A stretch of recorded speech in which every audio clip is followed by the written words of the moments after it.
Hey guys, welcome back to my video. এবং তোমাদের একটা গুরুত্বপূর্ণ নোটিশ দেওয়ার আছে, যেটা হলো কি, আহ, আজকের ব্লগ তো নেই। কারণ বলছি ওটা কারণ কি, কারণ যে আমরা একটা নতুন আইডিয়ায় ভিডিও বানাবো বলে ভেবেছি। যেটা হলো কি, তোমরা ইউটিউবে সার্চ করে দেখতে পারো, আয়ুষ ভান্ডারী বলে একজন আছে, যে তোমার ইউটিউবে ক্রেজি ক্রেজি ব্লগ, মানে ব্লগ হোক, মানে চ্যালেঞ্জিং ভিডিও হোক, মানে বহুত ক্রেজি ভিডিও বানায়, ঠিক আছে। আহ, কারণ আমি কেন বলছি, কারণ একটা আমাদের দাদা, মানে আমার পার্সোনালি তাকে দাদা বলেই বলছি আমি, সে কমেন্ট করে বলে যে ভাই এরকম করে ভাইরাল, মানে খুব বহুত লেট লাগবে।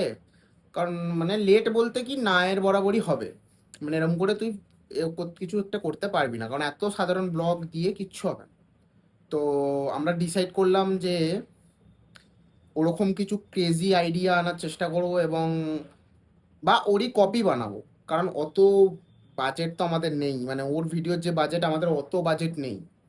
কারণ নতুন নতুন কারো কাছে অত বাজেট থাকে না। একটা ফেমাস হওয়ার পর থেকে, যখন তোমার ইউটিউব ফেসবুক থেকে পয়সা আসা স্টার্ট হয়, তারপর থেকে তুমি কোনো সাহস করে ভিডিও বানাতে পারবে, কিন্তু এখন থেকে তুমি বানাতে পারবে না। আর আমরা মধ্যবিত্ত ঘরের ছেলে, তো আমাদের কাছে এত ফান্ড আর এত পয়সা আমাদের শুরু থেকে থাকে না। তো যতটুকু আমাদের মধ্যে হয়, ক্রেজি প্ল্যানিং আমরা বার করে, চ্যালেঞ্জিং ভিডিও প্লাস ব্লগও থাকবে, সব কিছু থাকবে।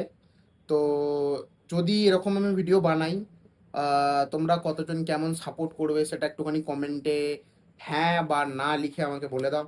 তো আমি একটুখানি শিওর হয়ে যাব। যদি ব্লগ তোমরা দেখতে চাও তাহলে হ্যাঁ লিখবে, আর যদি ব্লগ না দেখতে চাও, ওরকম ক্রেজি ক্রেজি ভিডিও দেখতে চাও, তো তাহলে হ্যাঁ লিখবে। ঠিক আছে। তো এটা আমি বুঝে যাব, আর কতজন কি আছে তাহলে তো ভোট এমনি পেয়ে যাব। আর ধন্যবাদ ভিডিওটা দেখার জন্য। তো দেখা হচ্ছে তোমরা যেটা ডিসাইড করবে সেই নেক্সট ভিডিওয়ে। আজকের জন্য